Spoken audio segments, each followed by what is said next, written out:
Hey folks, today's episode of WTF is sponsored by GoToMeeting with HD Faces from Citrix, the powerfully simple way to meet and collaborate online. Try it free for 30 days. Visit GoToMeeting.com, click the Try It Free button, and use the promo code WTF. Do it. Do it now. Are we good? Okay, let's do the show. Lock the gate!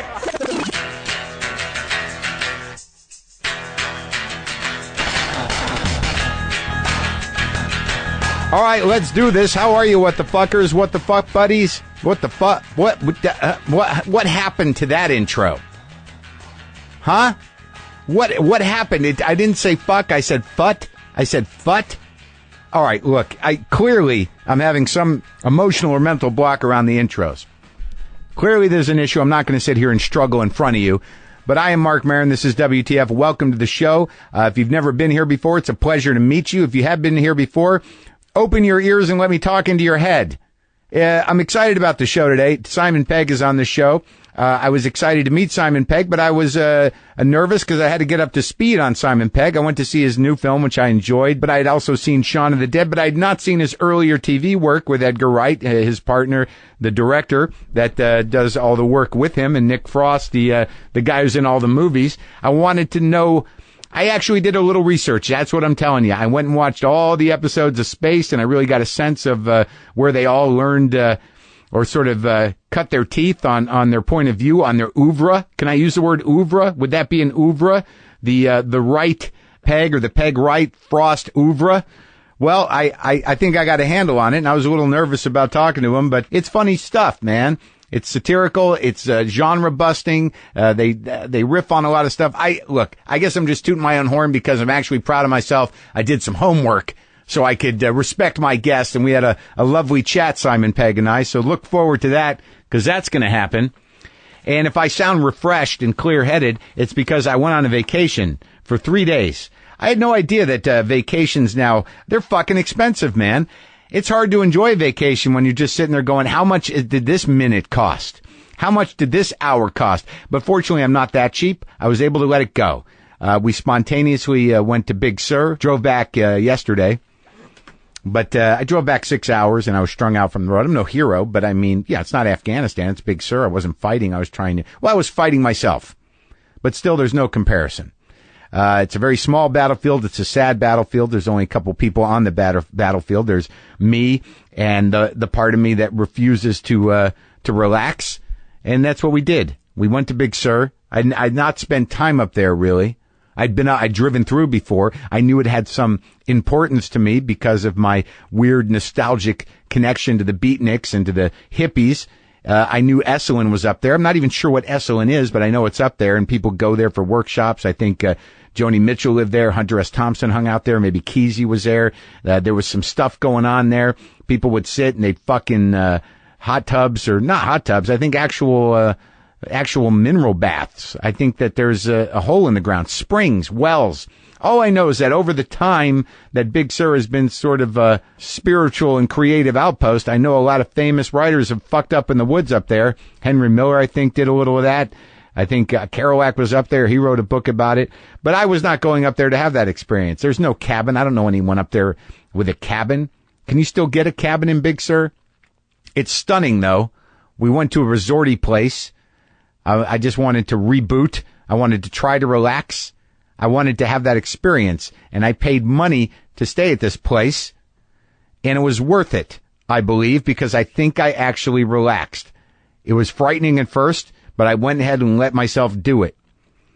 We went up to this place. I got a nice big room. I had a hot tub on the deck. I went into the hot tub. Maybe the first night in the hot tub was not attractive. I don't know if you can picture a guy who is compulsive, antsy, has a hard time sitting still for even a movie in his own house, is now going to get into a hot tub. An anxious, antsy, aggravated Jewish fella in a hot tub, forcing himself to enjoy. Picture the face. Got it? How is that not hilarious? By day 2, I got the hang of it, and it was very enjoyable. And Jessica had a good time, too, and we did not fight. This signals one of the first vacations we've ever gone on where we didn't fight. There was no screaming among the redwoods. There was no strange yelling about nothing into the great wilderness of Big Sur. There was none of that shit. We actually had a nice time, ate a lot of good food. Feel a little shitty about that. About 6 pounds up. Gonna work it off. Don't worry about me. It's been a cheat month or two. I'll tell you the truth. I'm not gonna lie to you. I did some yoga. I got back into that. I did a Pilates class. It was just me and 6 women. That was nice. My stomach is a little sore. I'm not ashamed. I'm not ashamed to do a little Pilates occasionally. I got a couple massages.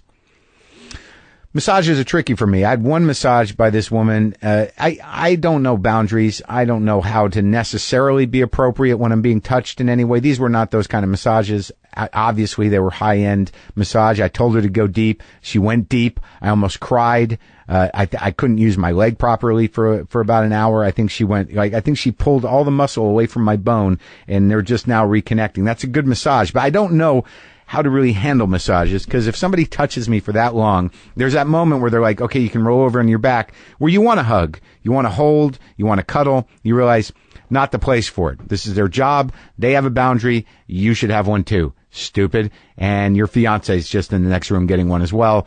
But it's not that kind of thing. It wasn't even a matter of, could have been a man. Doesn't matter. Could have been a man. You're going to touch me that long, that intimately, make me feel that good. I'm probably going to want to give you a hug. I didn't do it, but it's there. Maybe I have some stuff to work out. I don't know. I had some confrontations with deer. I woke up early, took a walk to have breakfast and look at the ocean and realize how small I was, get some zen. And both mornings, I came upon a few deer. You know, I saw them, they saw me. We had that standoff that people and deer have where they're like, what's up? And I'm like, nothing, just hanging out, looking at you. And they're like, are you sure? I'm going to cock my head a little bit. You know, we're pretty privileged up here. No one's shooting us, so I'm not going to freak out. I don't think you have a gun. I'm like, I don't have a gun. I'm just hanging out. I'm only reaching for my phone. I'm going to take a picture of you. I'm reaching for my phone. Relax. Why are you reaching in your pocket? Just relax. I'm getting my phone. I got to fucking go. You're freaking me out. I'm going to go eat somewhere else. God damn it. Didn't get a picture. But I had that exchange. I saw some very young deer too. And then I had the mild fear of being attacked by a large cat. As much as I love cats, one of my biggest fears is being in the mountains and being ripped apart by a large cat. And I think that would be a very ironic and fitting way for me to die. I'd prefer to go another way. But all in all, Big Sur is one of the most spectacular things I've ever experienced. It's one of the most beautiful places I've ever been in my life, and I don't think I really appreciated it until just this last week. And I would love to. I get this feeling every time I go on vacation. Every time within a day, I'm like, why don't I just take the money I have? How long will it last me? Can I just live off the land? Can I just take what's in my car and build some sort of functioning living situation? The answer is no. No, I can't. I don't have anything in my car. I've got an old towel, and I've got, I think some cables, some of those pulley cables, that you can close the trunk with. Nothing that would enable me to survive. Man, there is such a profound part of me that just wants to fucking go. Get out. I can't get in. No one's going to come to Desert Hot Springs to do interviews. I mean, I'm already pushing my luck with the garage. Yeah, they just have to drive 2.5 hours out. It's hot. I don't even know if I can get a place out there. What am I going to do out there? Will I have air conditioning?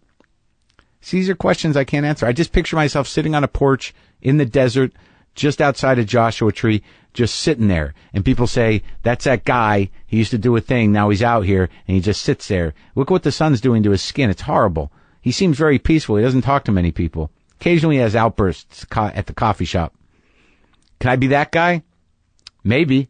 Maybe that's the place to go. Did I mention I'm going to be in Utah this, I didn't mention it. I know I didn't mention it. I'm going to be at Wise Guys in West Valley, this Saturday. That's the day after tomorrow. That would be the 17th. Next week, I'm going to be in Denver at the Comedy Works, Friday and Saturday. So that'll be nice. Mile High City. It's hot. It's summer. The weather's great. Kids are out of school. So many places to be. But even when you can't be at work, business doesn't stop. Am I right?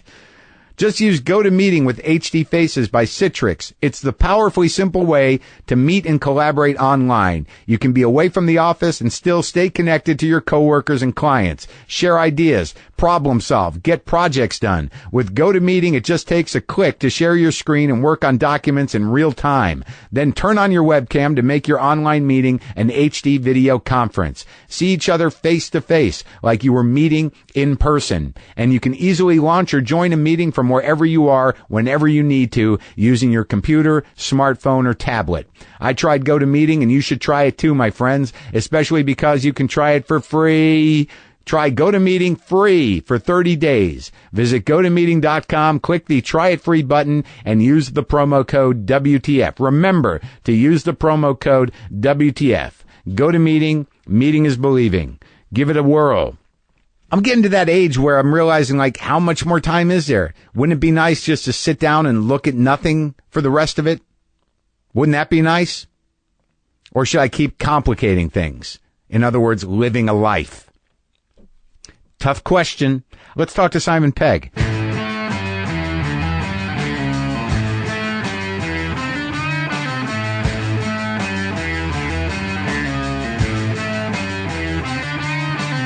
Pull that mic right into you. Got it. And I think we can do it, Simon Pegg. Excellent. Thank you. I think, and a lot of times I forget to actually say who I'm talking to. But I could take care of it. Game the audience can. Yeah, I take care of it in the intro. So, how long you been in the States here this time around? We got in from Sydney about a week ago. We got in for Comic-Con, so we started off in Wellington in New Zealand. We left the UK. We did everything we needed to do there. Went to Wellington, went to Sydney and Melbourne, and then we landed in San Diego for Comic-Con, which is like obviously landing in Mos Eisley Spaceport. It's, and it's definitely not New Zealand. No. It's like San Diego. It's like, it prides itself on its beaches, but it's not New Zealand. No, I've never been to New Zealand, but what'd you do in Sydney? What'd you do in New Zealand? You just pushing the movie?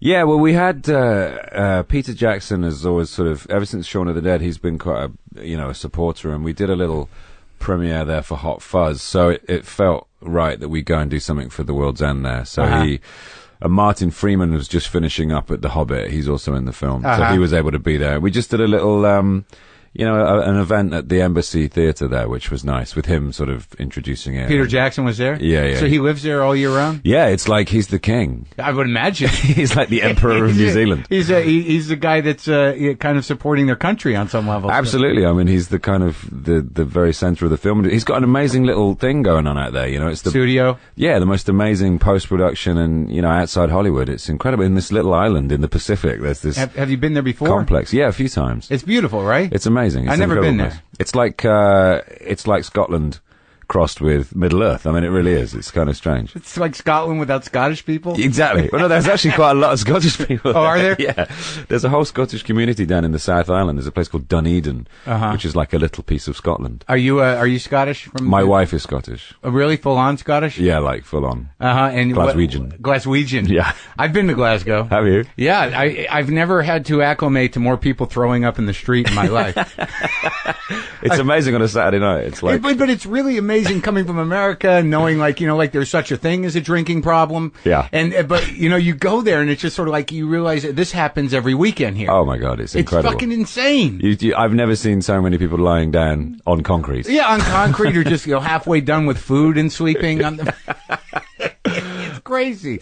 And like Sydney, so you see the thing I don't like, because I'm sort of I'm not I don't travel that much, but I think that people who grow up in the UK, it's part of their life to just travel to the countries that to me are very exotic. Yeah. So you've been to Australia many times, or? I have, but I didn't travel much until I didn't leave the United Kingdom until I was 19. Oh, really? Yeah. I mean, I hadn't been on an airplane until I was 19. Really? Yeah. I look back on that now and think, it's incredible. But why is that? It wasn't like you were... We just weren't very well off. We never had holidays abroad. A lot of kids went to Europe for their holidays, but we went to Devon, which is in the south of England, which is about as sunny as it gets. Is that a beach? Yeah, no, it's like an area. It's a beautiful part of the southwest, but it's I had beautiful holidays there as a kid, but we never kind of did those package deals to Malta or Mallorca or wherever the British people go.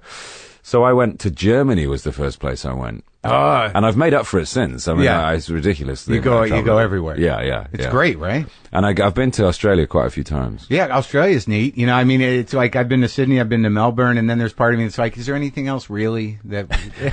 I know. Well, the funny thing is, if you could probably fit of the entire Australian population into a small market town in the UK. Right. Because it's all around the outside. Right. And the amount of personal space over there is insane. It's like... It's crazy. Yeah, everyone's got like at least 50 meters each. Yeah, and it's also like there's part of you that thinks like, what the hell's going on in the center? I mean, there's got to be things. Like, did you go out there? Yeah, I did. I went to the Northern Territory. I went to Uluru, as it's called now. Yeah. Which was used to be formerly Ayers Rock. Does the Rock, look, formerly known as Ayers. Right. Does it look like Mars? I mean, what's out there? It's amazing. Yeah. I mean, it is like a huge red wasteland, but beautiful. I mean, awe-inspiring. You know? Sure. So you say you didn't travel much. I mean, how did you grow up? I mean, what was the parochially? Yeah. What did your family do? I grew up in a little place called Gloucester. Yeah. The original Gloucester, not Gloucester, Massachusetts. Right. No, I've been to Gloucester, Massachusetts. I was hoping it wasn't that one. It's okay. It's nice, but you know. It's like, I think the two most famous people to come out of Gloucester are me and a serial killer. Two different paths. Two different but paths. Both creative. Could have been me. And weirdly, I worked at the same place as this guy as well. No. At one point. Yeah, I punched the same clock as this guy. Are you serious? Fred West, yeah. Did you, but how are you? Are you age similar? Or No, he was older than me. Oh, so he preceded you at the job. Yes. Yeah. I was actually working as a caretaker at an industrial estate where he worked, when I was about 19. What does that mean? A caretaker at like an a janitor? industrial? Oh, okay. All right. I think the janitors here should maybe use that. the janitor's sort of stigmatized, but caretaker. Sounds nicer. Sounds like someone working in the mental health industry. Exactly. I was assisting the industrial estate. They had problems. What's an industrial? It's so lofty. That's so British. Everything sounds slightly more elevated. That is true. That is true. I mean, I'm always sort of impressed with it, and I feel intimidated by it. But now I know caretaker's a janitor, and an industrial estate is what? You guys, it's kind of like it was a trading. I don't know. It was like a retail. No, it wasn't even that. It was like a factory, basically. Right. It's like you guys say sidewalk, and that's what it is. It's the side of the road. We say pavement. Oh, that sounds so regal. Yeah. We rarely use the word pavement unless we're talking about a band or Stephen Malkmus. Exactly. Yeah. So, like, what'd your old man do? What kind of childhood did you have there? My dad was a musician. Is a musician. That's great. Yeah, but amateur, but very good. He has a lot of a jazz and blues band, which he's always been. You know. What's his instrument? He plays the keyboards. Really? Yeah, and he. But we had a music shop when I was a kid, and he still sells pianos now. That's his living. Oh, really? And my mum kind of worked in personnel throughout her life. She's retired now. But so you had the artist in the but my world. mum was a big amateur dramatics fiend. You know, that's why I got into acting, because she was big in the local drama group and was always doing plays, and I was always hanging around with theatre types. What is like? See, this is something I'm not familiar with. What is like? They had community theatre, yeah. Oh, okay. We call it Amdram. Oh, okay, Amdram. Yeah. And she would her and some ladies that you knew from the neighborhood. Yeah, like all these people. But it was an amazing centre of it was inspirational because it was regular people who were putting on plays and rehearsing it on their evening, all for just for the love of it. There was no sort of monetary gain in it whatsoever. And the people would come from the town? Yeah, and it used to be that it was like one of the biggest events of the year was the local musical. You know, they put on Carousel or Brigadoon or something, and the whole town would come and watch it. So it's sort of like it's sort of like high school drama in a way, like where with adults, right? With adults, yeah. I think that's sort of what theater was supposed to be for. I think so. I mean, like a community sort of event that moved you through emotions as a group. Absolutely, and you'd have these microcosmic celebrities as well, which would be local people. Right, you know, right? And it would be what we see now as the world of entertainment, but writ small. Right, and with lower expectations.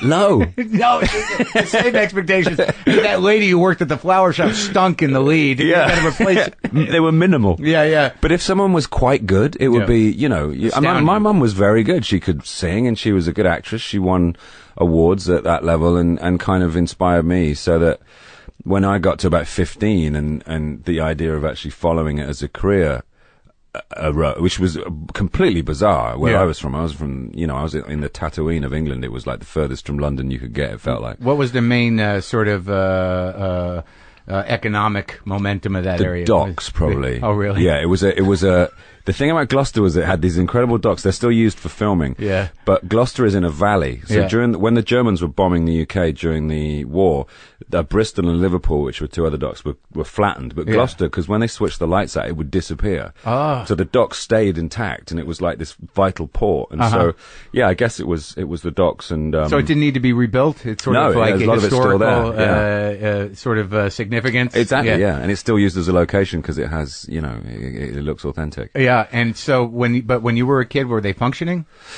Yeah, I think so. Yeah. And we had other sort of like chemical, like ICI was there, and but it wasn't full of crime and thugs. No, Gloucester. It wasn't. Gloucester is very famous. I saw it once on a TV show in America because we have this tradition, which I thought was completely normal and utterly rational. Yeah. Where on May Day, there's a hill in Gloucester, in Brockworth, which is the village I was from, which has a very steep face without any trees on it. Every May Day, they roll a cheese down the hill, and all the local boys chase it. Every year someone dies. It's incredible. Someone dies chasing cheese? Somebody is, at least, no. I mean, one person died once, but there was... cheese tragedy? There's always a cheese tragedy. There's always like broken ankles, and it's ridiculous. The guys get hopped up on cider and they run down a virtually sheer face in pursuit of a piece of cheese and damage themselves. And it's like... It's not even a bull. It's not a heroic tale to your children why you can't walk. It was to do with cheese. Yeah. It's called the cheese roll. And I remember I was staying in LA, and I was watching some show called Foreigners Do the Stupidest Things. And there you are. Yeah. And there it was, my tiny village. I was so proud. Yeah, I bet it was a real moment for you. Look, we are contributing. I know. I'd never realized how bizarrely stupid we were until that moment. So you get a lot of, I'm not particularly what one would call a nerd. Yeah. But you seem to be a nerd hero. I think so, yeah. I think because we've kind of, what we've done artistically is embrace that popular culture thing. I'm a child of popular culture, really, is what I am. But was that because, I always wonder, because like when I was a kid, I mean, I'm a little older than you, but I spent most of my time just, being miserable and listening to music and drawing things. But it seems that, you seem to immerse yourself in everything else. I did a bit of that too. I mean, I was, I listened to the Smiths and sketched skulls. Good. I just wanted to make sure. But so when did you go to college, and did you, what was your original pursuit? Yeah, well, what happened for me was, I think the ground zero moment for me was I was 7 when Star Wars hit, and that had such a kind of seismic effect on And it's a theme throughout your work. Yeah. And because it kind of I don't know, it's sort of, it was a cultural bomb for me. It's sort of when I trace it back to a lot of my interests and some of my interests in music and literature span from it and stuff. And really? Because I was 7, I was a kid. Right. So that's when they get you. Yeah, that's when they attack. So when you first saw Star Wars, you're like, holy shit. Yeah, I was. I walked out of the cinema like, what the fuck was that? I felt changed. It was strange. Well, I think a lot of people did. And do you feel like it sort of gave you a sense of story and a sense of everything else? Yeah, it made me interested in a lot of things. Films I'd already, I loved the Ray Harryhausen movies and that kind of stuff as a kid growing up. But those are British movies? Yeah, like Jason the Argonauts his animations. Like the Sinbad movies. Yeah. The many armed things. Exactly, yeah. Sinbad and the Eye of the Tiger was the first film I actually remember going to see. Those were pretty spectacular. Amazing, yeah. Yeah, but but when that was all there is, you kind of accepted those special effects. I look back on that and think how amazing it was that we suspended our disbelief. Nowadays, if Transformers looks a bit shonky, it's rubbish, it's terrible.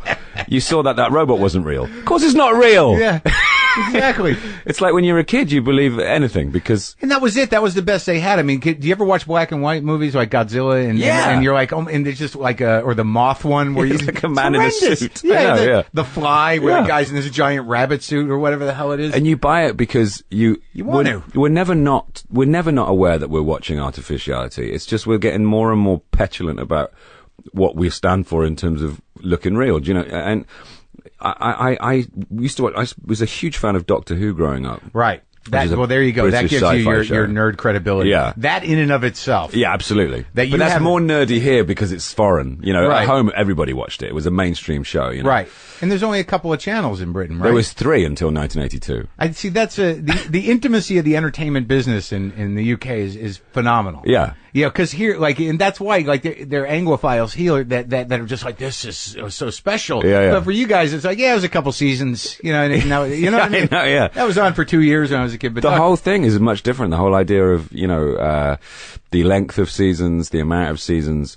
And when it was 3 channels, you'd have to make a choice. It was like, okay, so it's BBC One, BBC Two, or ITV, and you chose what. Nowadays, I think the ridiculous surfeit of choice. Yeah. You just flick because you always think there's going to be something else. There's going to be something else. Right. You had to settle back in the day. Yeah. Well, I think that was better. I think when it was a more intimate industry, I think that a lot more people were on the same page. Now Absolutely. Now you live in a world of did you see that thing? It's like, how would I fucking see that? Yeah. Where did you see it? I know. Where do you get that? So people actually look for things that no one has seen before to celebrate them, and that's the big thing. The search for media that is completely hard to find. And also, we own TV now. It used to be this emissary from it was like a box that we didn't even own that was in the corner. You had to sit down when it told you to. Right. And watch stuff that it told you to watch. Now you can tape stuff and you can GVR. You can watch just pieces of it. Yeah. The good parts. Yeah, on your phone. Yeah. And I don't know if it's good or bad. Do you have thoughts about it? This is the thing. Is it good or is it bad? That feeds into a lot of what the World's End is about, this idea of nostalgia. You think, was it better when that coffee shop was run by an old man? No, I love that part of the movie, and I like the movie a lot. Yeah. And I think that it definitely hit on that stuff. But your character is such a broken man. Oh yeah. And I certainly relate to the idea that things were better in high school, but the fact that his life was so small, that the one thing he was holding on to was this tremendous excuse to continue to be alcoholic. Yeah. I know. Well, it's that thing that we often lament the past, and talking about TV like that, I genuinely feel maybe it was better, but was it? I only think it was better in the way that it enabled us to communicate more collectively around things that happened. Yeah, because we have more common ground, I guess. Exactly. Yeah. And I think that, technology in general is sort of a wedge between, real communication. But I think that the witnessing of an event on television that everybody sort of had to sit through. Yeah. Was amazing. Like now, even if something horrible happens, people are like, I don't know which coverage I want to watch. Yeah, you're flicking through. Right. Which commentator do I want to listen to while the world is ending? Yeah, it's so true. It's weird. So now people don't even want to talk. They'd rather text. It's like when you see a phone call come in, it's like, yeah. I can't be bothered. Yeah, right. I'll write to you. But there was a time where, that was all interconnected. Yeah. So I think on that level it's bad. I'm glad we figured that out. Also, we had a great double act, a comedy double act called Morecambe and Wise, who were the biggest thing in the UK back in the 70s. Their Christmas show in 1976 pulled in 32 million viewers, which is half the population of the country watched that show. I mean, half the population of an entire country watched one television program. Right. This would never happen again. No, never again. Not unless all electricity died and we were only able to get, that was all we had left. Yeah. But in talking about Star Wars, I have to assume that, because that first one, I think the first one was written by Lawrence Kasdan, right? Or the second one? I think the second one was. The second one. Yeah. And these are guys that, were drawing on Joseph Campbell stuff. They were drawing on stuff that, I didn't really put that together. So there was the mythology was effective. It was, because it was grand kind of ideas. Yeah. And I have this whole theory that its impact was, because it came when it came, just after the Vietnam War, and America was feeling very kind of insular and didn't know what was going on, because suddenly they were hearing stories about their own soldiers doing bad things, and the ideas of good and bad suddenly got all muddied. Yeah. And all the characters in the cinema were like Travis Bickle and Bonnie and Clyde and the Corleones, all these darkly, twisted, sort of ambiguous heroes. Right. Suddenly comes along this young blonde boy in a white pair of pajamas going, I know what's what. Yeah. And everyone went, fuck yeah! Yeah. I get it, and it made so much sense, and that's why it inspired so many people here.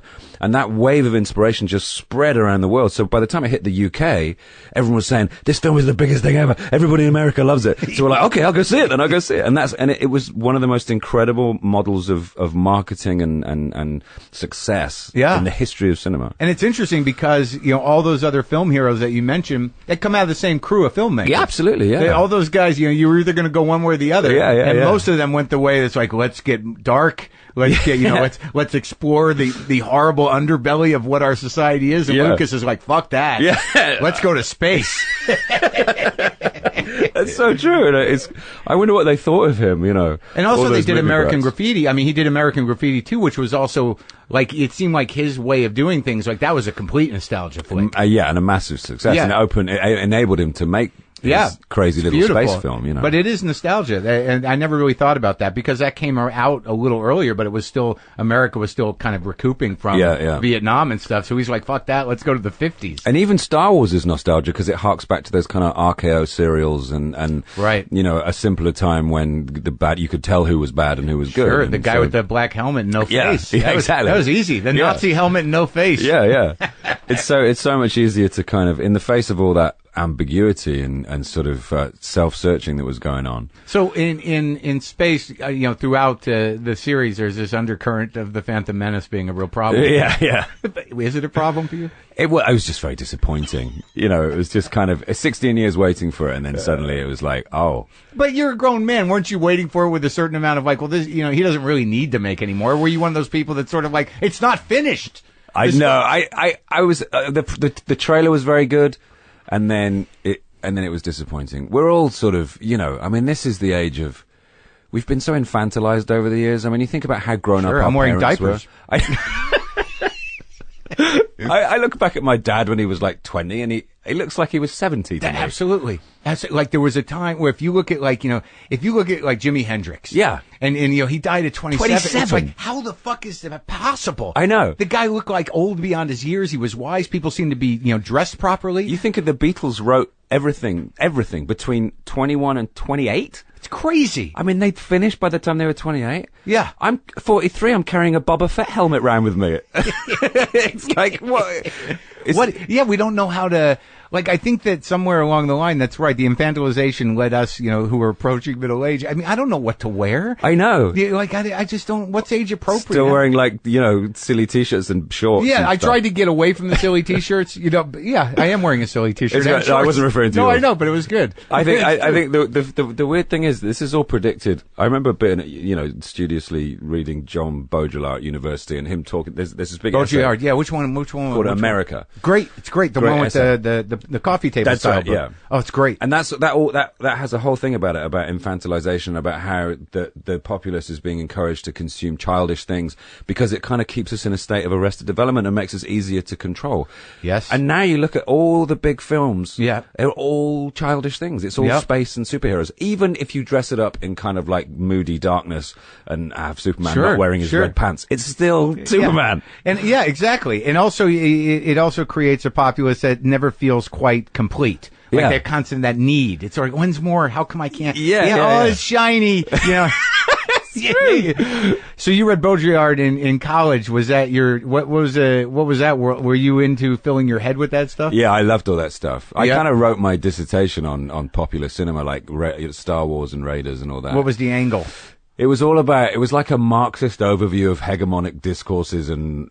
Wow. Yeah. I can't think in those terms anymore. What's a hegemonic discourse? Well, like hegemony is like, and this also feeds back into the World's End because the bad guys in the World's End are a hegemony. They're a kind of like non-aggressive force of change. So we're controlled basically by an ideology which kind of tells us what to think insidiously. It makes we consume certain things.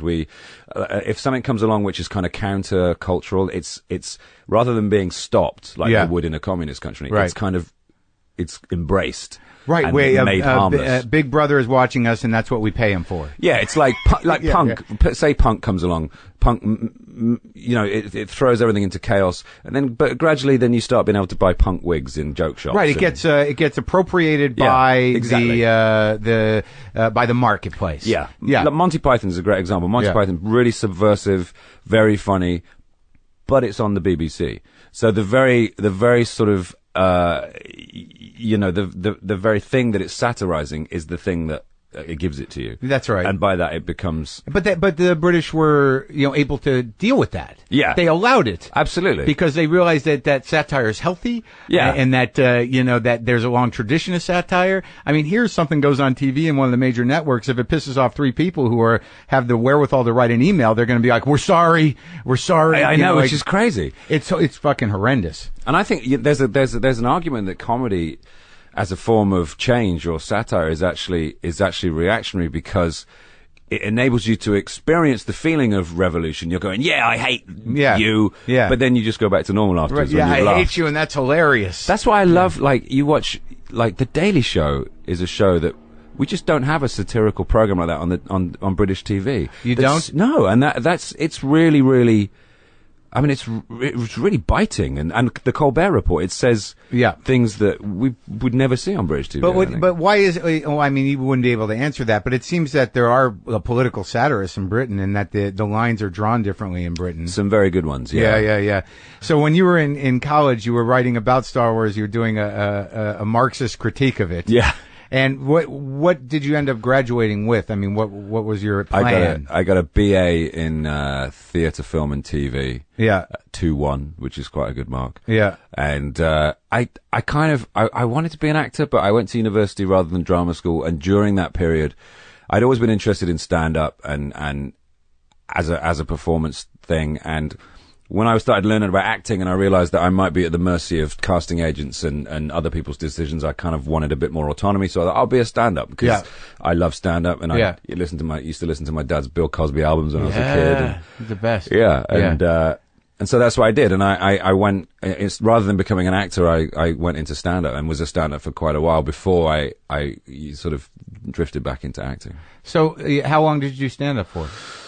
I guess for about 10 years. And who were the guys that were you were hanging out with? Because I know a few British comics. I've interviewed Stuart Lee. Yes, Stuart. I've interviewed Simon Munnery. I supported Simon Munnery on tour. Yeah. And I interviewed. I wanted to interview Jerry Sadowitz, but he was too sad. Apparently. He's had some issues at Jerry. I think. But I mean, when somebody turned me on to Stuart Lee, I was like, holy fuck. Yeah, he's a brilliant comic. I mean, someone whose satire is utterly, searing. Yeah, and it crushed him for a while. I mean, he had to take a break. Yeah. Because he wasn't feeling received or understood. Absolutely, because he's got so much integrity. He's not prepared to do anything other than what he believes in. Right, and that was a big lesson I learned from him. It's like, he realized when he was disappointing people, that, instead of getting angry at them, his big realization was like, what I'm doing is going to really be what it is. Yeah. I'm sorry you made the wrong choice tonight. Yeah. There's nothing I can do. Which is so admirable. I've seen him live before, and he's stunning, I think. When you did stand-up, who were the guys hanging around? Well, Simon and Stuart were definitely around. The big names at the time were sort of Frank Skinner, Bill Bailey. Who you worked with on your show? I did, yeah. Bill is an old friend. I was working with people like Boothby Graffo. Who else did I support? Sean Locke, who's a very good comic. It was a very vibrant time. The early 90s in London was a great time for stand-up. There was a lot of sort of smaller pub clubs. It's been corporatized now a little bit, weirdly, getting back to the World's End again. Yeah. The sort of jongleurs, those kind of slightly more, guys after work kind of comedy clubs. Yeah, it's a little disturbing, isn't it? Yeah. What kind of stuff were you doing primarily?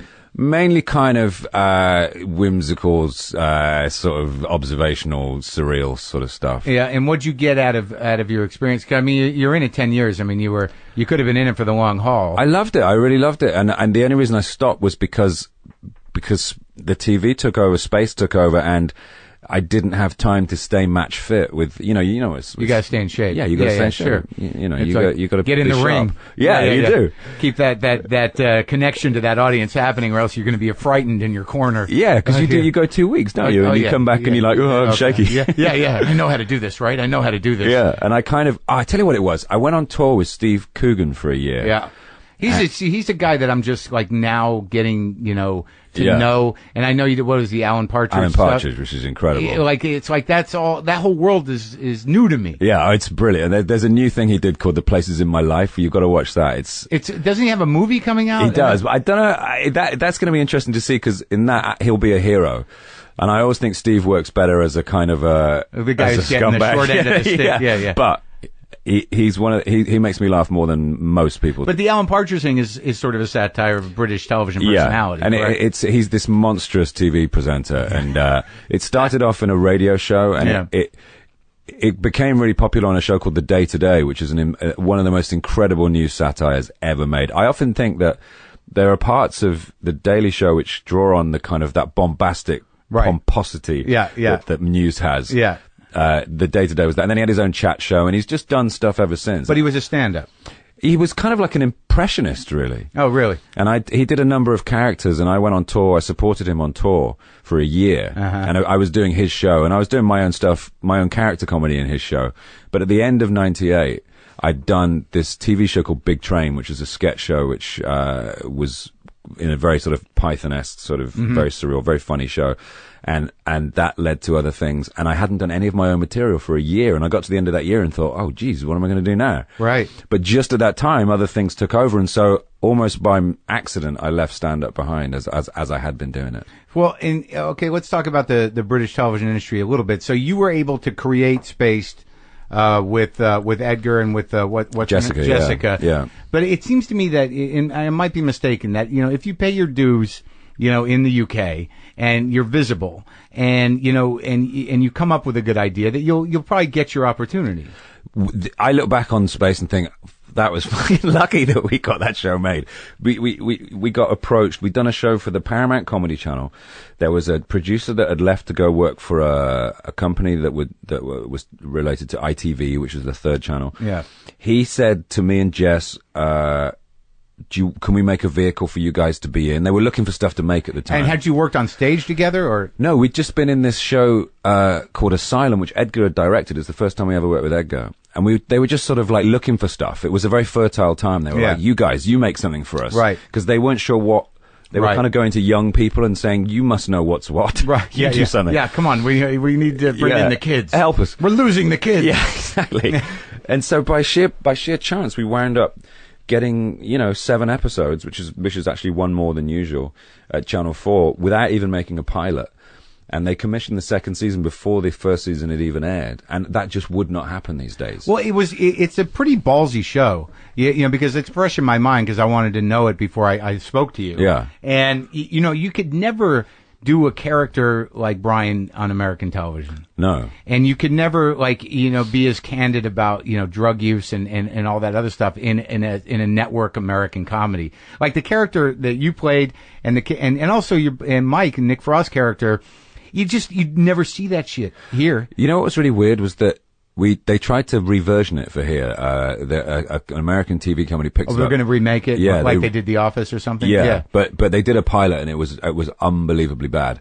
And they removed all the references to casual drug use, and they removed all the references to guns. That because Mike is like this kind of weapon. He's like an army nut. Right. But you're allowed to have like howitzers in your garden in America. That's right. And they wouldn't do it. They wouldn't allow him to talk about guns. And I also think like the whole idea of being, on the dole or the way that Britain works in terms of unemployment, the way that Britain works in terms of, just the social fabric, enables these personalities to sort of, exist for real. Yeah. Here, I don't know how they'd even do that. I mean, how would they make that? I mean, there's a judgment involved in saying like, oh, these two they're not slackers, but you understand her character. She just can't get a handle on it. Yeah. But people are like that. Yeah, but the country sort of takes care of them. And here, that in and of itself would be like, ugh, he's unemployed. Look at that. What a scumbag. Yeah, right. Yeah. But it's sort of like just the way it is. Yeah, it's funny looking back at it in that respect that. I mean, we felt completely unrepresented. That was what it was. We were watching a lot of shows that were on TV about 20-somethings, and they were just trying to be like friends, right? And they just didn't speak to us. There was nothing about us on television. And Jess and I thought, let's make a show about us, right, and put it on TV, and, right. and it spoke to so many people. The response was so kind of passionate that we realized that there were lots of other people just like us around, that had the same kind of concerns and neuroses and insecurities, and not everybody was really good looking. That's right. And it was a big hit. Yeah, it was. I mean, in a critically and in a cult way, it was on Channel 4. So it got like a few million viewers every Friday night. It used to be on After Friends. So we pick up a little bit of their audience, and it's endured. In 2008 we came out on a tour of the States because it was released on DVD finally here, and it was insane the amount of people that came out to get it signed who'd owned it on. Yeah, there's a lot of people here that love. And now it's on Netflix. It's like, this is just a little show. Yeah. I had Dylan Moran in here, and he you did? Yeah. And he was talking about his series. Yeah. Black Books. Yeah, Black Books. Brilliant, yeah. Which I had to, I have to watch this, and it was amazing because you don't see stuff like that. Yeah. You just don't see stuff like that here that has a discomfort, that has an edge to it, that has characters that you don't necessarily like. Well, but, even like a show like Big Bang Theory, which is on here, which is dealing with a kind of subcultural element. Right. They're all still really good looking, and they all wear different clothes every day. And also they're joke delivery machines. Like, what American television seems to be, when it's successful, sadly, what it seems to do is like, all right, we've got our puppets. And we know what they need to say. Yeah. And you basically see the same show over and over again. Absolutely. And it's kind of relentlessly. It's a different dynamic. There's less room to be. And if there is emotion, it's quite sentimental. It's suddenly like on a very special episode of Blossom. Yeah. Right. But none of the guys, on Big Bang Theory are dealing with a sexual identity crisis. They're not dealing with, drugs. They're not like in any casual at all. Where to have a guy like Brian, who, is sexually ambiguous and also has this weird, just idea that he's an artist. It's like, I loved it. Yeah. I mean, I loved all the characters, but I know this is old news, but I just, you don't see that. It was nice to finally get Mark, who played Brian, into The World's End, because we've been trying to. Yeah. We wrote a part for him in Shaun of the Dead, but had to lose the character in the end because of timing. He couldn't be in Hot Fuzz because he hurt his back. So everyone just assumed we didn't like him anymore or something, but it was just sheer, It is interesting that before we get into the crew that you work with in the new movie, like what are the benefits and how does it work in when you're making TV in the UK, that because usually there's only a few seasons. Here they try to get 100 episodes. I mean, that's the big goal. How do we get 100 episodes? But it seems like in the UK you're like, well, let's do the best ones we have without. Is there a thought? I mean, is every season your last in your mind, or I mean, I don't know. I guess you never assume you're going to get another series. It's like, and I think maybe because we're trying to appeal to less people. Obviously, there's much more money in the American film television industry, and as the film industry, and the advertising's different. There are different priorities and impetus, and we thought we'll do 7 episodes, and then we did another 7 episodes, and we kind of wanted to do another series, but because we did Shaun of the Dead and everything sort of changed when we did that, and we preferred that environment to work in because working in TV, we were making a very, very ambitious show for not much money. And I don't mean in terms of what we were getting paid. I mean in terms of what we were given to make it. Sure. And it was hard, and it was soul destroying at times. And suddenly the film industry felt a little bit more freedom and a bit more scope. Yeah. And we didn't really want to go back to the kind of restrictions we've been working under. But I think the benefit of it is, in retrospect, or I don't know if that's the right word, is that what you end up with a lot of British TV series is that like they only made 20. Well, we call it the curse of Fawlty Towers. It's like Fawlty Towers only did 2 seasons. And it became like this model. So loads of shows like The Young Ones and The Office and Space as well. It's this sort of 2-season thing. It's like the cool number. I think some of those shows, I think Ricky Gervais's Office could have gone on a lot longer. Sure. And it should have done. Right. It would have saved us 2 series of extras if he'd done that. Do you know what I mean? So it had its moments. It would have been. That moment with David Bowie on extras is. See, I hated that though, because it's like, that wouldn't happen. There was never a VIP area in the Groucho Club. Right. And David Bowie would never have sung that song. Absolutely. But that was just Ricky saying, I know David Bowie. All right. I agree. But I guess I'm a fan of Bowie, and to see him keep repeating it was sort of funny. It was funny. Are you friends with Ricky Gervais? I am, yeah. We sort of... It's possible to be friends with Ricky we Gervais? We have a friendship of sorts. He's like, Ricky's an incredible, publicly he has zero humility. Yeah. He would never say anything nice about anyone. He's incredibly competitive, and it's not enough that he be the best, everyone else has to die horribly. In person, he actually has some humility, and he's very sweet. And are you telling me that's a character? Or can be a nice guy. Which one is the real Ricky? I think the real Ricky is probably the public one. Okay. No, the real one is the guy that you meet and you have dinner with, and he's very funny and personable and nice. The public Ricky is a dick sometimes. You know, he says things. He's never said anything nice about anyone. He's said horrible things about us. You know. Really? And yeah, in person, he'll tell me that he wrote. You know, they used to write sketches for me before they did The Office because. Sure. Why wouldn't he tell you that? But then he'd say, but I'd never say that in public. And I'm like, oh, cheers, thanks. Yeah, man. yeah, that's great. Good. So I hate public Ricky, but I like private Ricky. Okay. I understand that. That was diplomatic. All right, so let's talk about the relationship between you and Nick Frost and Edgar Wright, because you know, it seemed that I don't know where it came from, whether it was the writing or Edgar's vision, but it seemed that even from space, that, you know, genre play, and it was really a style that you guys didn't invent. I mean, there seems to be a pace to the way you fool around with formats that I think might be original to you. Is it? I don't know. I think with Spaced, it was simply that we never tried to jump on any kind of bandwagons or anything, but we, as I said, being a child of the 70s, being a child of popular culture, of the TV revolution, the VCR revolution, of the demythologization of television and all that kind of stuff, we wanted to write a series about two people who lived their lives through the prism of popular culture. Okay. So Spaced was almost like... So that was the agenda. You said, it was like... Who'd you sit down and have that conversation with? It was me and Jessica, basically. So we wanted to write a flat share sitcom about two people whose... It was almost like... The show was like how they described their lives. Yeah. It's like, oh my God, I went into the bank and it was like the Matrix, but you just saw it all literally, you know. Right. All those kind of references were like... But Cuckoo's Nest, I mean, that was a weird pull, and it was kind of great. Yeah. I mean, you milked that one more than most of them. Yeah, that was quite an extended metaphor. Yeah.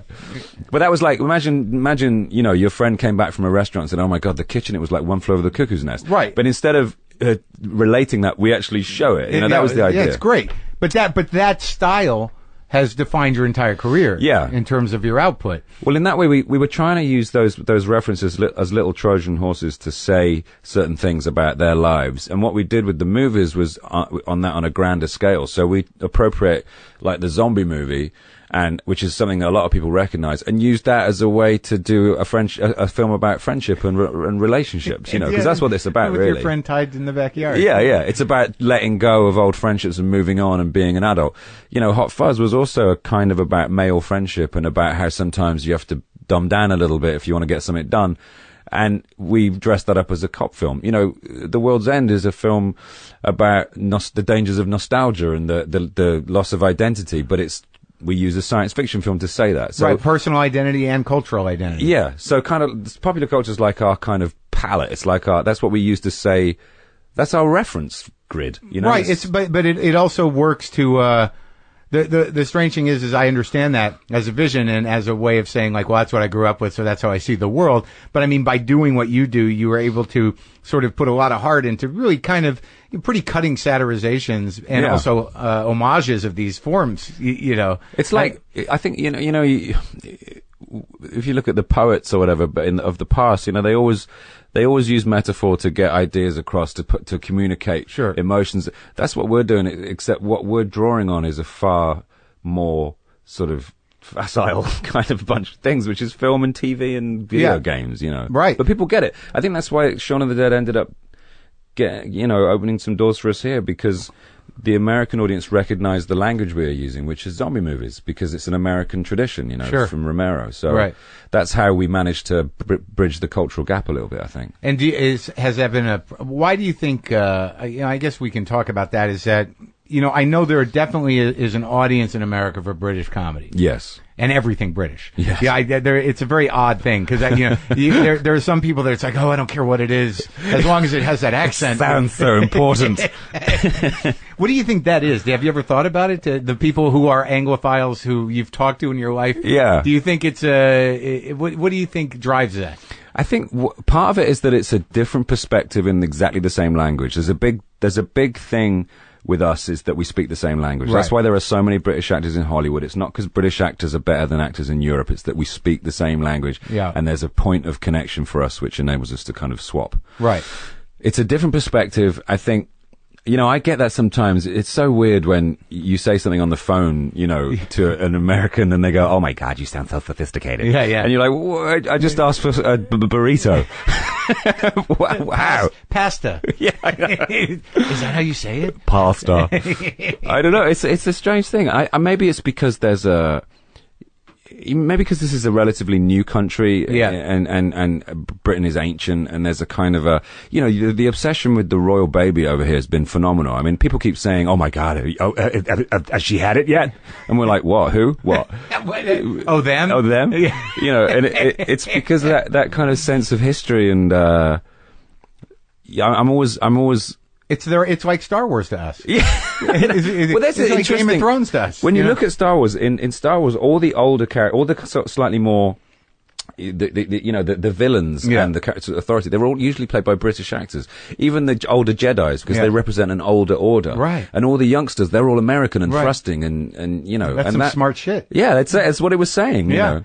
And they were trying to leave this old order behind in a way and get away from this imperialistic idea, which was with the British. But yeah, absolutely. And yet still they come back to it, you know, and I think as the world's getting smaller with the internet and stuff and Yeah. YouTube and our ability to share each other's culture a bit more, like BBC America's on now, this whole interest in British television is bigger than ever now. Do you think there's a difference in the audience? I mean, I know you've spoken to it before, but you know, I guess I can only speak for myself. You know, I liked Python, and I think that my experience with British comedy was that it always seemed more broad, Yeah. less personal, a little bit more, sort of, bigger. But like, you know, when I watch something like your show, like Spaced or The Office or anything else, is that was there a time in British comedy that you can identify where something that was more prevalent in America, which was, you know, speaking, you know, in a neurotic way or self-effacing way or like, you know, without romanticizing things or wigs and stuff. Was there a shift in England? I don't know. Maybe. It's interesting in a way because what I remember from American comedy as a kid was very broad, because basically we were seeing each other's mainstream output, even Python, you know, because the way that became popular here is incredible. The Hollywood Bowl thing, I still look at that and think, how did that happen? I just remember someone telling me about it, and it was on PBS here. Yeah. It was like the public, broadcasting network, and no one fucking watched that. It was probably so exotic. That And when it came on late at night, and it was on film. It looked like it was film. It didn't look like television. I'm like, who the fuck are these guys? And what is going on here? But when I talk about, you know, so many times here, if I meet someone who's not, maybe not the kind of person who would be into Shaun of the Dead, and you mention British comedy, they'll go, "Oh, Benny Hill." Yeah. Or are you being served? Or, you know, stuff that was, and I'm sure there were smaller things that were going on in America that we never saw, much more personal, much more smarter, drier. I think that's probably right. Nowadays, that stuff is it's easier to access it. Like, I can watch Portlandia now, even though it's not on British TV, because I can watch it on the internet. Right. You know, shows like Curb Your Enthusiasm or Larry Sanders, which was an incredible great show. A great show. Towards the end of the 90s, you know, we started to get access to each other a little more and realize what was going on underneath, the more personal stuff. And that, you know, that coincides with Spaced and the rise of shows like, you know, even Seinfeld and Curb and sure. Yeah. Know. Well, it's funny. There was a time in America where all we got, I think, was Masterpiece Theater, Benny Hill, and Monty Python. Yeah. Right. Alistair Cook talking about things. I remember as a child. I mean, you just sort of, I would just hang my head in shame whenever anyone, oh yeah, Benny Hill. No! Some sort of chubby old pervert chasing a bald man and some women Did anyone in a bikini. respect him in Britain? He was very popular in the same way that kind of stuff. You know, there is a broad comedy here that would be very popular. Right. I guess that's true. Because I know there was a lot of underground guys and around punk rock, like because Munnery, but Munnery, it's like he's hard to wrap your brain around. Absolutely, he's willfully kind of goes against what you expect. And Kitson is a genius, and it's like you don't know where that comes from. Well, in the same way that people like Lenny Bruce would actively try to die on stage just to challenge you. That kind of stuff is terribly exciting. So the new movie, it was interesting because I went to see, like, it was weird because I wanted to see it before I talked to you. They wouldn't send me a screener. Right. And I couldn't make the screening. And then it got down to this sort of like, they're doing one for you. I'm like, oh my God. So go to the screening room in Beverly Hills. I didn't know what to expect. And when it opens with you in that AA meeting, I'm like, well, this is interesting. This is going to be some, deep shit here. And we're going to go through a journey that this is a personal struggle with substance. I can relate to this. And then all of a sudden it's like, what happened in the men's room? Where did this go? It's a pretty amazing turn. Yeah. And for me, like, the poetry of it and what it was saying about culture was great. Because I'm not a huge sci-fi guy. So there was part of me that's like, oh, here we go. But then by the end, I was like, well, there's a real message here about nostalgia. It was and the important thing as well is that when that left turn happens in the movie, and it is a heck of a left turn. Yeah. It doesn't stop being about what it started to be about, which is the pub crawl. That's what Gary is there to do. Right. And in a way, the fact that he continues it and closure. uses it as an excuse to carry on with it, it says a lot about how selfish addicts are, you know, and definitely. And how kind of focused they are on getting what they want in the next minute. Right. And not thinking about tomorrow or anything like that. And that's Gary all the way, he's kind of... He uses essentially a kind of, no matter how apocalyptic things are going to get, he's going to get all those beers in. I'm going to drink my beers because that's all he cares about. It's a suicide mission for Gary. And in the end, it takes essentially an intergalactic intervention is what happens in the end. He's back in a circle at the end of the film. So when you came up with the film, I mean, and you put an addict at the center of it, was that the seed of the idea? What happened was Edgar and I were traveling from Sydney. We were in Wellington again, weirdly enough, and we were traveling to Sydney, and Edgar had this idea about a film about a pub crawl when he was younger called Crawl. He'd written it, and it was about 5 19-year-old boys on this night out. Yeah. And he suddenly we'd shot World's End, the Hot Fuzz in his hometown. And so both of us had this experience of going back to our hometowns, because I lived quite near to him when I grew up. And sensing this odd feeling of familiarity and alienation. Everything's the same, and yet it's totally different. And we get that here too. Yeah, it's for the same reason. Partly it's different because you've changed. Partly it's different because other things have come. There are new shops in the high street. People don't recognize you.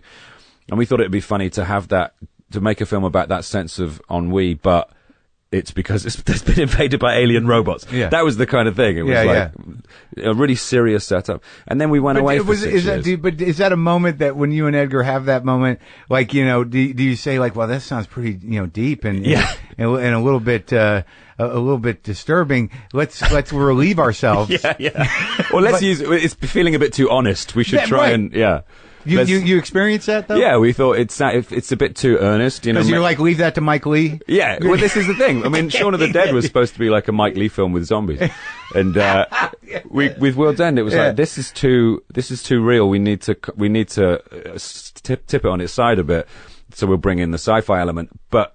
It never is just about that. The sci-fi element just exacerbates everything. Right. It invigorates Gary to carry on with the pub crawl. He thinks that continuing the pub crawl is the only way to go. He doesn't really. He just wants to finish his beers, but he convinces the other guys that we should keep going. This is important. And they just follow him because they fall back into their old roles. And also, like, by middle of the movie, you realize that none of the other guys were that happy. No, exactly. Like that, all your suppositions, or the character of Gary's suppositions about their lives was off. Yeah. And that, they were having their own problems, which I think is also... Yeah, we don't prescribe any kind of... It's not like you should grow up and get married and have kids and get a job.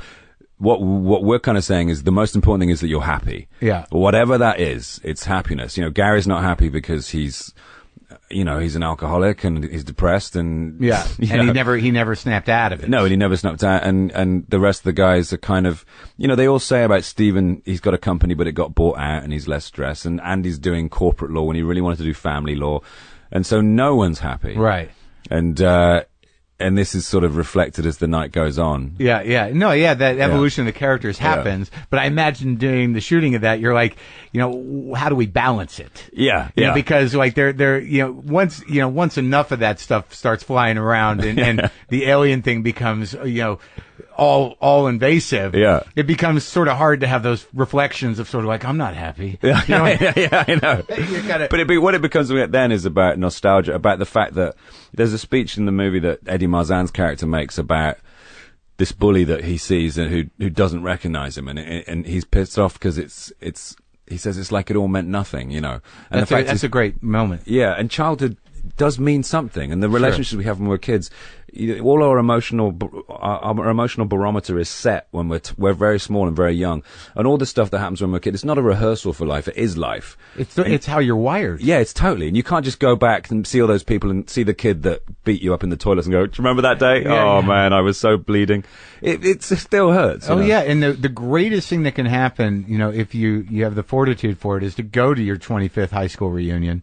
Yeah, just to see those jocks, all fat and bald, and you're like, I'm gonna let that go, I guess. Yeah, look what happened, and not be bitter about it, or not. Right. And the fact is, in the movie, it's only after a few beers that they all return back to how they used to be. You know, they fall into line. It's you know, Andy becomes the protector, and Steve's like the second in command. And it's interesting that in that movie, and also in Space, the dynamic between you and Nick Frost is that, like, you did some fucked up thing. Yeah. Yeah. And that, you know, kind of remains unspoken for a good portion of it. Yeah. Gary's a terrible... I mean, he's like the villain of the film as much as he is the hero. You know? What's your relationship with Nick in real life? We've known each other for 20 years, and we met as humans, not as actors. Where? In Cricklewood in North London. I moved to London from Bristol University in early 90s. My girlfriend at the time got a job at a Mexican restaurant nearby. Came back one night and said, there's a guy at work, he's really funny. I think he kind of wants to do stand-up. Do you think you can put him in touch with a few clubs? I was like, yeah, I've been doing it like a year. I thought I was like Yoda. I'll give you a list. And then, so I took him out to his first few gigs. I met him at a party, and we got on really well straight away. And I took him out to a few gigs. He kind of did 10 gigs in the end. 5 were great. 5 were the lowest point in his life. So that's where that dynamic started. Yeah. Why'd you get me into this? Well, it was kind of, but he was like, all the time I was like, he's literally the funnious person I've ever met. Sure. He makes me laugh like nobody else. And I was my social circle was comedians, and none of them were as funny as Nick. And I was like, how does this work? Do that? Oh, yeah. But he couldn't quite translate his natural funniness. Isn't that interesting? To a performance. Yeah, it's fascinating. It happens a lot. Yeah. I mean, there are guys that I know, like, off stage, it's like, oh my God, how come you're not? Yeah. And then they get on stage and there was this one guy who was like an improvisational genius. Yeah. Off stage, and you just want to hang around him. And then he'd get on stage and he'd do the same fucking 10 minutes. Yeah. Every time. And you're like, why aren't... we were just weird, in the car. There's a process, and I don't know what it is, but he couldn't do it. Yeah.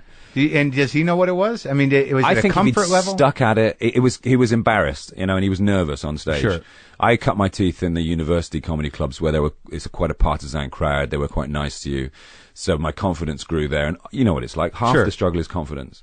And he never quite nailed that. Right, you got to spend most of your career pretending like you're not afraid. Exactly. And then one day it's like, oh, it's gone. Yeah, and then suddenly you can take on anybody. Yeah, exactly. So 5 years later, you know, we've just become friends, best friends, and Jess and I got the opportunity to write Space, and Nick used to do this character for us, you know, for shits and giggles in the pub, of Mike, the territorial army guy, the kind of reservist guy who was...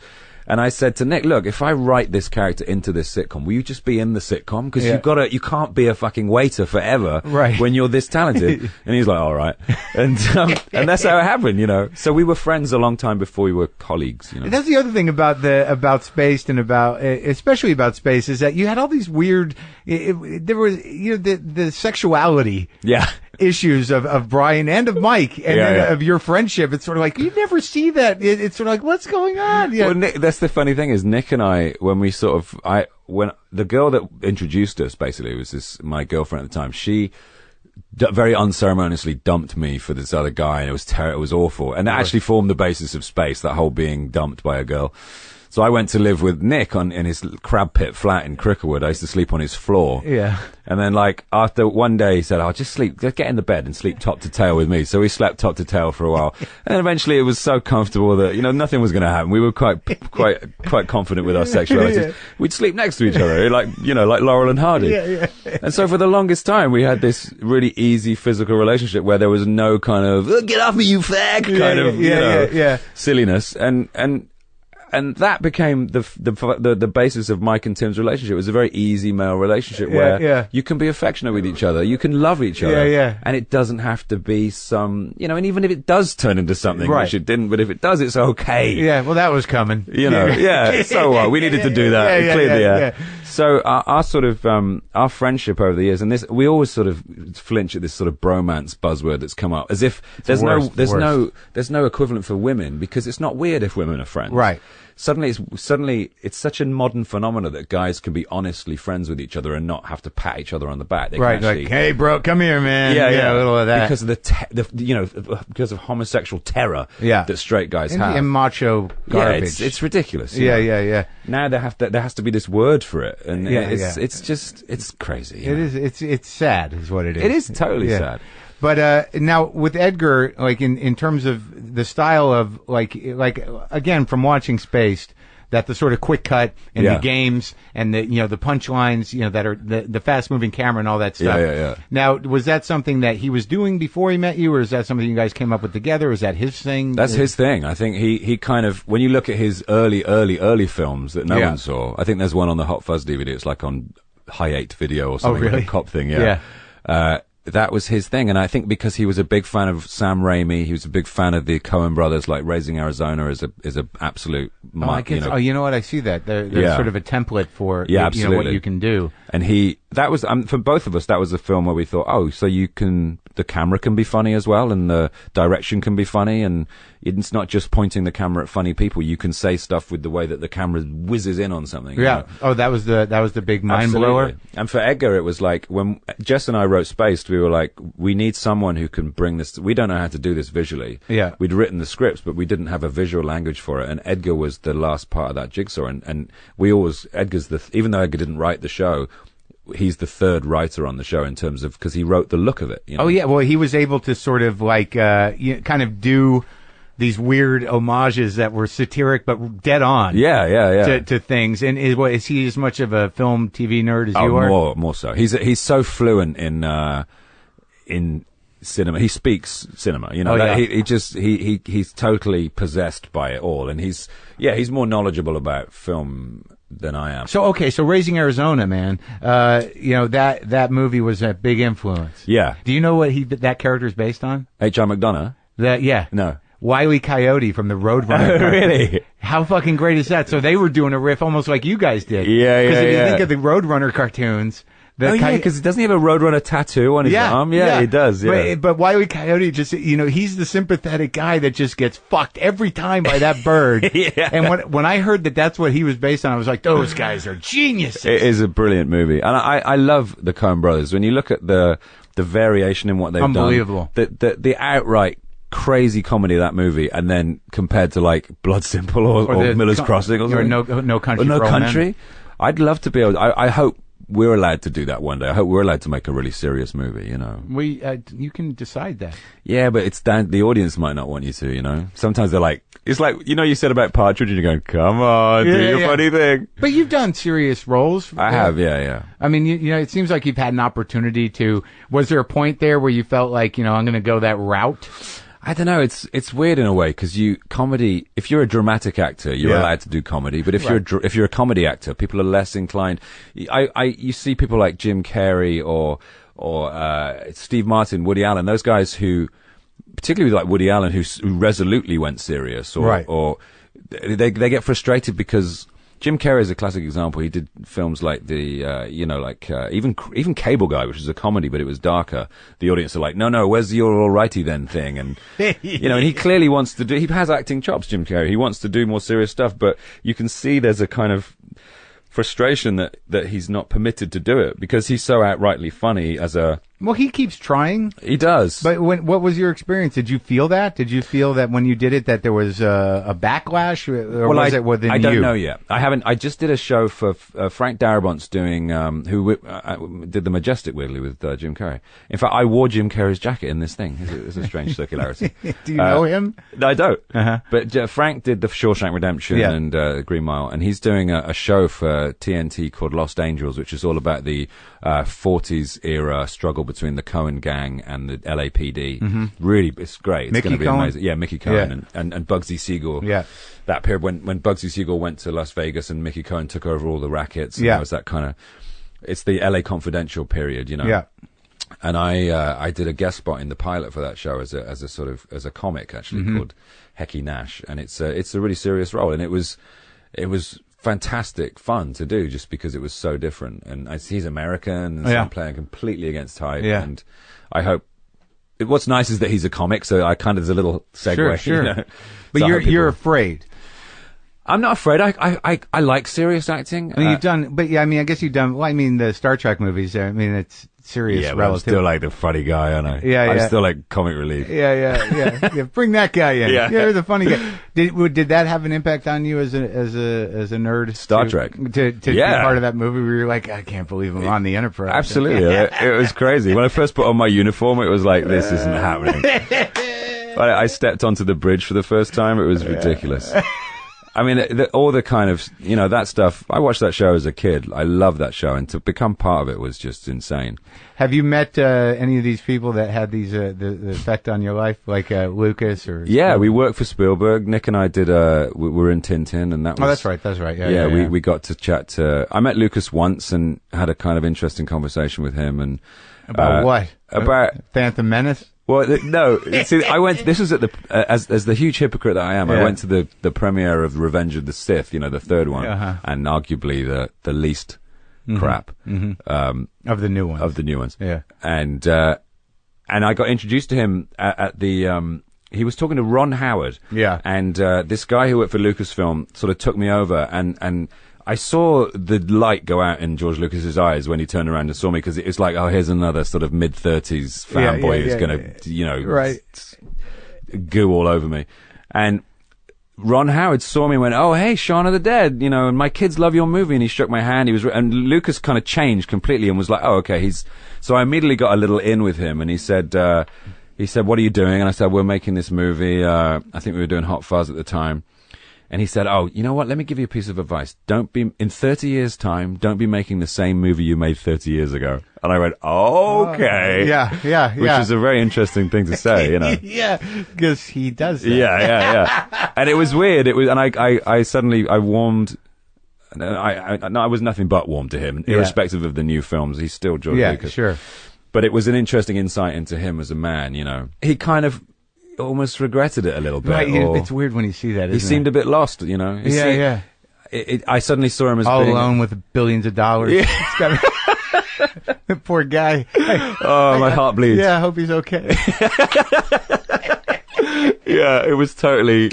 But there was a sadness. I felt like, you know, he'd become this corporation, and no one was saying no to him anymore. And I felt like he kind of almost wanted someone to say, George, no.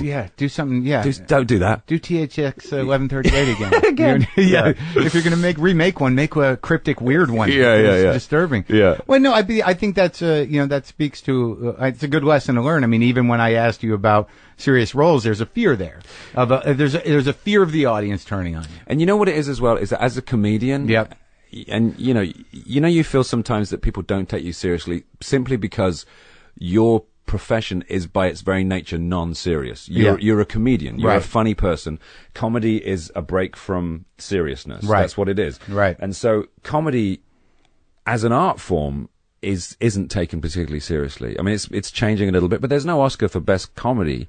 There's no Oscar for best comic performance. Right. And yet you would argue that, there are a lot of serious actors who can't do comedy. There are a lot of Oscar-winning actors who can't make you laugh. I think it's seen as more disposable for some reason. I think it is. And I think it's because it's non-serious. Right. Yeah. It's like, it loses credibility by its very nature. It's so fucked up, though, because that classic quote that everybody quotes is that, the only thing harder than dying is comedy or whatever. It's true. And people know, how difficult it is. And certainly the personality of the comic is well explored as this dark, brooding disaster. So, exactly. Yeah. And so comics, who are by their very nature slightly insecure because they require immediate validation, constantly feel underestimated because no one takes them seriously. That's right. So that's why they want to do serious stuff. Well, so someone actually says, oh, you're good. Right. Well, maybe that's the agenda of the industry. It's like, we got to keep these guys nervous. Or they're gonna get cocky, and we're not gonna be able to get funny out of them. Yeah, it's good. Oh my God, conspiracy theory. Yeah. That's a good one. It's great talking to you, Simon. You too, buddy. Thanks, man. Thank you.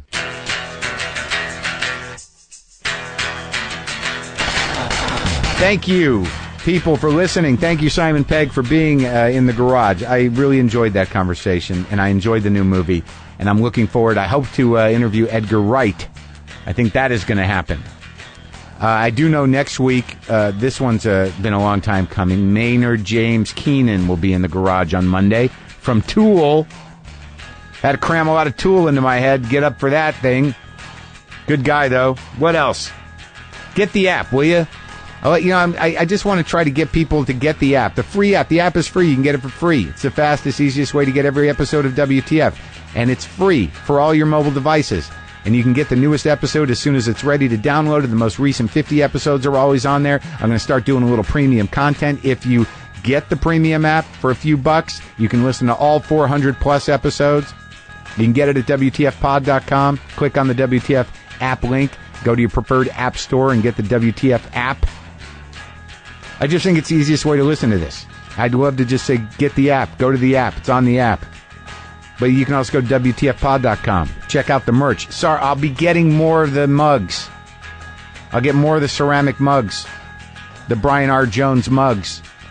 Brian R. Jones, the potter in Portland that was making me mugs for my guests only. Then I made them available, and I put them up online. I have 50 of them made. They're all gone in minutes. Poor Brian's got to sit at that wheel and throw some more for me. I'll get them out to you. I saw elephant seals sleeping outside San Simeon. It's the second time I've seen them. It's the most amazing thing. Just sitting there, looking at the seals, sleeping, making weird noises. I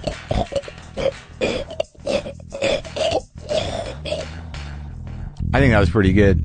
I think if I was in the water, I could probably get some elephant seal pussy. Boomer lives!